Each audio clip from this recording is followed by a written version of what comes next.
Competência é a segunda parte do primeiro elemento. Por quê? É sujeito competente. Já falamos sobre a primeira parte, sujeito.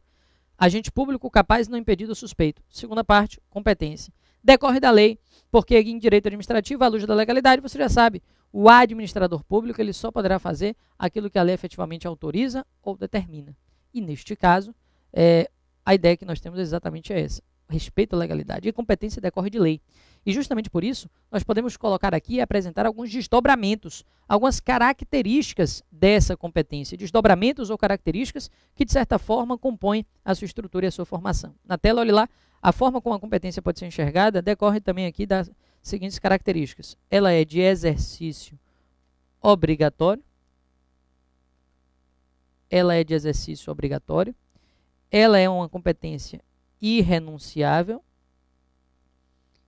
ela é de exercício obrigatório, ela é irrenunciável, ela é imodificável pela vontade das partes, já que ela é determinada pela lei, ela não admite transação, não pode ser transacionada, beleza? Além disso, é uma competência que é imprescritível, ela é uma competência improrrogável,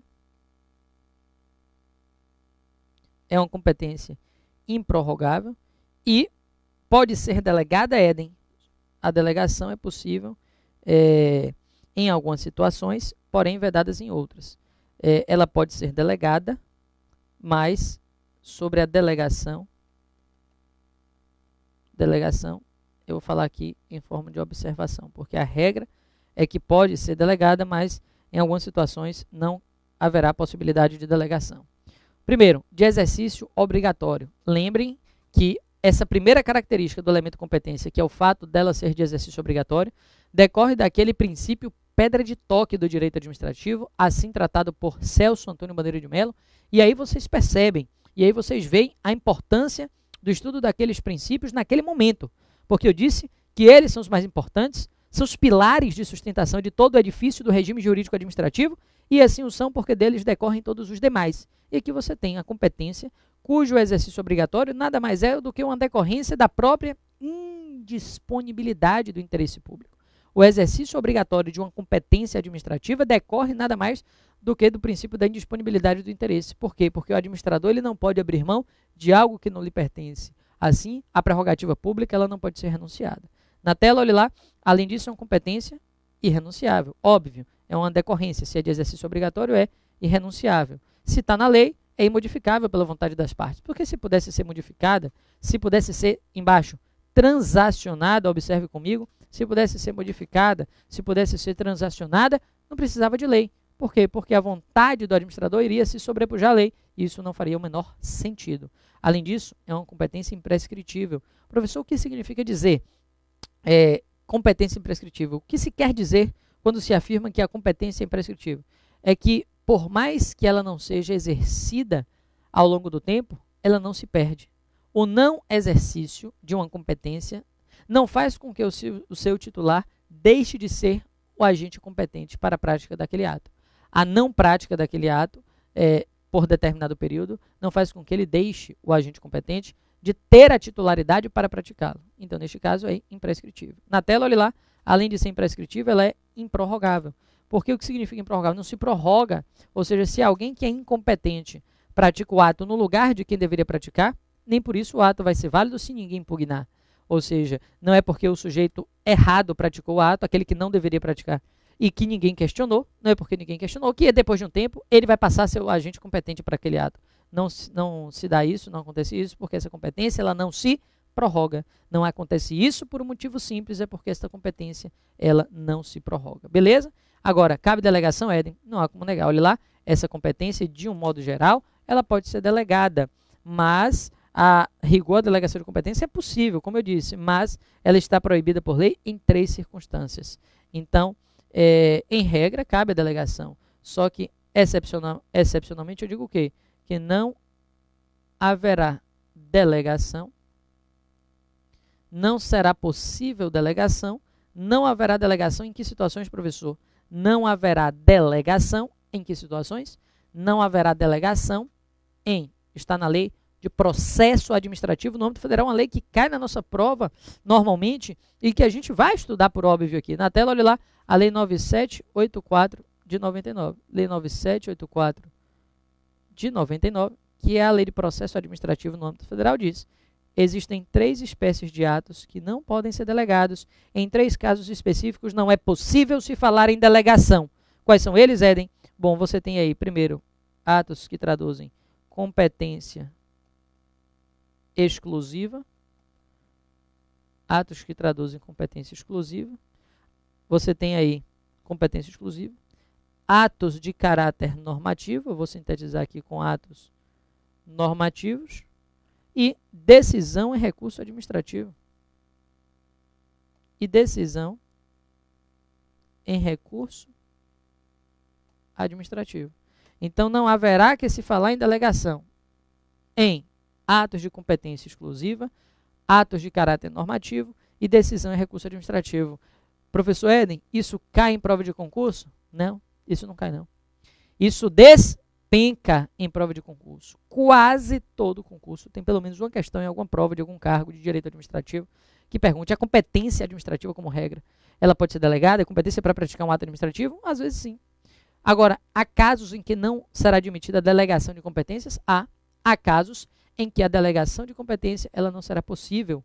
Há casos em que a delegação de competência ela não será admitida. Que casos são esses, Éden? Você tem aí competência exclusiva, atos de caráter normativo e decisão em recurso administrativo. Beleza? Tudo jóia? Tudo tranquilo? Bom, fechamos aqui essa primeira parte. Observe comigo, close na tela, olhe lá.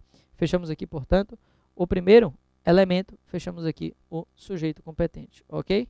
Terminamos o sujeito competente, falamos do sujeito, agente público capaz, como regra, salvo para atos vinculados e não impedido ou suspeito, porque não há imparcialidade. Você tem aí sujeito competente. E a competência, que decorre da lei, afinal, em direito público, vigora o critério de subordinação à lei, e pelo critério de subordinação à lei, o que nós temos? Pelo critério de subordinação à lei, o administrador público só pode fazer o que a lei autoriza ou determina. A competência ela possui características, que foram essas que nós estudamos aqui. Exercício obrigatório, irrenunciável, não admite transação, ela é imodificável, não admite transação, ela é imprescritível, ela é improrrogável, agora ela pode ser delegada, salvo nas situações aqui mencionadas. Olhe lá, segundo elemento, segundo requisito do ato administrativo, falamos aqui agora do elemento forma. Já falamos do sujeito competente, chegamos aqui agora no elemento forma. Beleza? Tudo jóia? Tudo tranquilo? Sobre o elemento forma, o que nós temos, Éden? Forma nada mais é do que exteriorização do ato. Falar em forma é falar em exteriorização do ato. Falar em forma é falar em exteriorização do ato. A forma, em regra, tem que ser solene. Por quê? Porque, em regra, vigora o chamado princípio da solenidade das formas. Observe comigo na tela, olha lá. Em regra, nós temos o que, Éden? Em regra, nós temos aí o chamado princípio da solenidade. Princípio da solenidade, agora sim. Em regra, nós temos o princípio da solenidade das formas. A forma, como regra, haverá de ser uma forma solene. E, em regra, você tem aí que essa solenidade ela vem prevista em lei. Essa solenidade ela vem prevista em lei porque nós temos aí os chamados pressupostos formalísticos do ato que devem ser observados. Professor, em regra, os atos devem ser solenes? Sim. Em regra, os atos devem ser praticados por escrito. Isso é o que reclama a solenidade, isso é o que manda a solenidade. Que, em regra, os atos devem ser praticados por escrito, só sendo possível de outra maneira, quando a lei autorizar. Então, para que seja não solene, com certeza, a lei precisa trazer alguma autorização. Então, para ser verbal, por exemplo, eu vou colocar aqui que a solenidade é a regra, mas, excepcionalmente, como exceção, nós temos o que aqui? Atos verbais, sem ser por escrito. E os atos verbais dependem de previsão aonde, Éden? Dependem de previsão na lei. Atos verbais dependem de previsão na lei. E o exemplo clássico que nós temos é o artigo 60, parágrafo único da Lei 8666/93. Só para você citar, só para você entender o exemplo, né? Aqui eu quero apenas citar um exemplo da lei de licitações. Eu não vou ensinar licitações, eu vou citar um exemplo da Lei de Licitações, que é o contrato verbal. E ele está previsto no artigo 60, parágrafo único desta lei. E ele diz o que, Éden? Que é nulo e de nenhum efeito o contrato verbal com a administração. O artigo 60, parágrafo único, ele diz que é nulo e de nenhum efeito o contrato verbal com a administração pública, salvo o que, Éden? Salvo o de pronta entrega, de pronto pagamento e que não exceda o valor de R$4.000. Então, salvo aqueles contratos de pronto pagamento feitos em regime de adiantamento, que é pronta entrega, e que não exceda R$4.000. Então, em caráter excepcional, você vai ter aí a possibilidade de contratos verbais. Mas se eu disse que forma é exteriorização de vontade, e em regra o que vale é a solenidade, é a forma escrita, se em regra o que vale é a solenidade, se em regra o que vale é a forma escrita, o que nós temos, Éden? Se em regra o que vale é a solenidade, se em regra o que vale é a forma escrita, naturalmente o que nós temos aí é que casos como o contrato verbal são excepcionalíssimos, e eu disse, essas exceções, elas têm que aparecer na lei. Essas exceções, elas têm de estar previstas em lei. A exemplo aqui do 60, parágrafo único, onde você tem uma dispensa da formalidade escrita de um contrato, quando você tem aí o reconhecimento, primeiro, da nulidade, é nulo e de nenhum efeito o contrato verbal com a administração, mas logo em seguida vem a exceção, vem a ressalva, e ele diz o quê? Salvo o de pronta entrega, o de pronto pagamento, e aquele que não exceda o valor de R$4.000, salvo de pronta entrega, pronto pagamento, e aquele que não exceda o valor de R$4.000. Beleza? Na tela, olhe lá. Então, essas são as primeiras luzes em relação ao elemento forma. Professor, o que nós temos que observar ainda em relação ao elemento forma? É que falar em forma, meus amigos, é falar também em motivação. Se você olha para os elementos ou requisitos do ato administrativo, os elementos são sujeito competente, forma, motivo, objeto e finalidade. Motivo, objeto e finalidade. Aí a prova pergunta, um ato administrativo carente de motivação é um ato viciado. Um ato administrativo carente de motivação é um ato viciado. Mas um ato administrativo carente de motivação é um ato viciado em que elemento? Qual é o elemento do ato administrativo que se considera viciado quando o ato ele não tem motivação? Quando o ato ele não é motivado? Bom, você poderia pensar em motivo, por causa da derivação. Motivação, motivo, não é. O ato administrativo, quando ele não tem motivação, ele traz um elemento na forma. Então, a motivação, ela está ligada, a motivação, ela está atrelada ao elemento forma. Motivação, ela está ligada, a motivação, ela está atrelada ao elemento forma. Ok? Então, com certeza, nós temos aí a necessidade de motivação e, com certeza, a doutrina moderna diz motivação significa correlação lógica entre os elementos do ato administrativo e a lei. Uma correlação lógica entre os elementos do ato administrativo e a lei. Por quê? Porque a motivação é a explicação do motivo. A motivação não se confunde com motivo. Eu vou explicar depois o que é motivo. Eu posso adiantar até. Eu posso adiantar que motivo é o pressuposto de fato e de direito que enseja a prática do ato. Que motivos são pressupostos fáticos e jurídicos que ensejam a prática do ato. Mas motivação não é motivo. Motivação é a exteriorização do motivo. Motivação é a exteriorização das explicações e a exteriorização das razões, é a exteriorização das justificativas que ensejaram a prática daquele ato. E por que não dizer a exteriorização do motivo, a exteriorização do motivo que levou à prática daquele ato? E se não há essa exteriorização do motivo, razões, explicações e justificativas que ensejaram a prática do ato, a ausência de motivação vai gerar elemento viciado na forma. A ausência de motivação, melhor dizendo, vai gerar vício no elemento forma, não é no elemento motivo. Então, muito cuidado em relação a isso, muito cuidado com essa ideia. Na tela, observe, olha lá, você tem aí, portanto, que motivação está atrelada ao elemento forma. Ato sem motivação gera vício na forma, não no motivo. Beleza? Tudo jóia? Professor, todo ato administrativo precisa de motivação? Como regra, sim. Em regra, todo ato administrativo precisa de motivação. Em regra, todo ato administrativo precisa de motivação. Em regra, todo ato administrativo precisa de motivação. Professor, por que não é todo? Por que não é todo? É só em regra? Tem alguma exceção para você estar falando em regra? Tem. Qual é o ato, por exemplo, administrativo que não precisa de motivação? Em caráter excepcional, você poderia apontá-lo? Claro. Em caráter excepcional, o ato que não precisa de motivação, por exemplo, é a exoneração de cargo em comissão, de ocupante de cargo em comissão. O sujeito ocupa um cargo em comissão e ele vai ser exonerado. ocupa o cargo em comissão e vai ser exonerado. Esse é o cargo demissível ad nutum. Na câmara 2, observe comigo.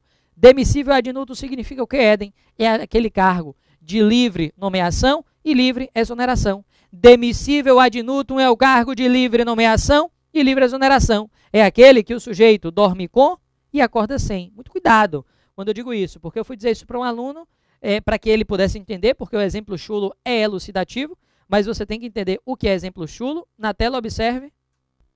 O chulo é elucidativo. E esse é um caso, meus amigos, que não precisava de motivação, que não precisa, na verdade. É o cargo demissível ad nutum, o cargo que eu disse que o sujeito ele vai dormir com e acordar sem. Ora, meus amigos, qual foi o problema desse exemplo chulo que eu estou aqui me referindo? O colega foi para a prova oral e o examinador perguntou o que é o cargo em comissão. Ele respondeu aquele que o sujeito dorme com e acorda sem. Naturalmente não foi a melhor resposta, né? Não foi do maior agrado do examinador, mas a ideia é apenas para você lembrar que é aquele sujeito de livre, é aquele cargo de livre nomeação e de livre exoneração. Então, com certeza, esta é a exceção daquele ato administrativo que não precisa de motivação e que justamente por isso não vai, claro, na ausência de motivação, não vai haver aí violação do elemento forma, ok? Por quê? Porque ele já é demissível ad nutum, de livre nomeação e livre exoneração. Agora, é claro que se o sujeito ele resolve optar, é claro que se o sujeito ele decide optar, aí neste caso, tranquilamente, se ele decide fazer a opção, não há dúvida. Ou se ele decide motivar, caso o sujeito decida motivar, trazer a motivação para o seu ato, vai ser aplicado o quê? A chamada, a gente vai falar dela, teoria dos motivos determinantes, que é aquela que vincula, que é aquela que prende, que atrela. A teoria dos motivos determinantes é aquela que vincula, que atrela o sujeito aos motivos declarados para a prática de um ato, por exemplo. Beleza? Então, na tela, observe comigo, a ausência de motivação vai gerar vício em que elemento, professor? Vai gerar vício no elemento forma. Terceiro requisito, o elemento do ato administrativo. Terceiro elemento, o requisito, depois do sujeito competente, depois forma. Agora sim, chegamos no motivo. E antes de explicar motivo isoladamente, eu quero fazer uma análise aqui em relação a esses três últimos. Em relação ao motivo, em relação ao objeto e em relação à finalidade. Eu quero fazer aqui uma analogia em relação ao motivo, em relação ao objeto e em relação à finalidade. O que é o motivo? O motivo é o elemento, meus amigos, que analisando os tempos verbais, ele está no passado. O objeto é o elemento que, analisando os tempos verbais, ele está no presente. Ele está no presente. E a finalidade, ela está onde, Éden? E a finalidade, ela está no futuro. O motivo é passado, o objeto é o presente e a finalidade é o futuro. E a finalidade é o futuro. Então, neste caso, qual é o motivo da prática de um ato? O motivo foi o fato e o fundamento jurídico que deu ensejo àquele ato. O que é o objeto? É o ato considerado em si mesmo. É o efeito jurídico imediato do ato. O que se pretende com esse ato? O seu efeito jurídico imediato. E a finalidade é o futuro. A finalidade é o futuro, é o efeito jurídico imediato. Qual a finalidade que aquele ato, o objetivo que aquele ato quer alcançar? Ok? Na verdade, o que se pretende é aqui. O que se pretende é finalidade futuro, o efeito jurídico imediato, o ato considerado em si mesmo é o objeto, e o fato do passado que ensejou a prática do ato é o motivo. Então, eu não poderia começar a explicar motivo, objeto e finalidade sem antes, eu não poderia começar a explicar sem antes fazer essa analogia, sem antes estabelecer esse contato, esse link, essa conexão entre passado, presente e futuro, motivo, objeto e finalidade. Entre passado, presente e futuro, entre motivo, entre objeto e entre finalidade. Beleza? Tudo jóia? Agora sim, falando de modo mais específico do motivo. Na tela, observe esse terceiro elemento, motivo. O que nós temos que falar sobre ele, Éden? Já falamos aí sobre o elemento 1, 2 e agora o elemento 3 sobre o motivo. Agora sim. Primeiro, não se confunde com motivação. Isso eu já expliquei. O motivo nada mais é do que o fato e o fundamento jurídico que leva à prática do ato. Nada mais é do que o fato e o fundamento jurídico que enseja a prática do ato. E, para o motivo ser válido, ele precisa ser um motivo que? Legal.